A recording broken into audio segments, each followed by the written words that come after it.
How to turn on or turn off calendar auto backup on the Samsung Galaxy S24 series. First, let's go back to the home screen by tapping on the home button at the bottom of the screen.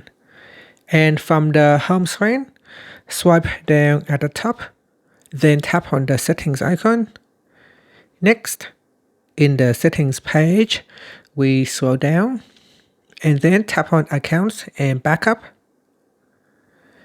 Next, in here, we go down to the Samsung Cloud section and tap on backup data.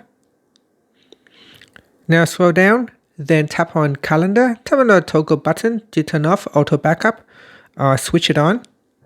Once the calendar toggle button has been switched on, the phone will periodically back up your data. Or you can tap on the backup now button to immediately back up the data. Finally, you can tap on the home button to go back to the home screen. Thank you for watching this video. Please like and subscribe to my channel for more videos.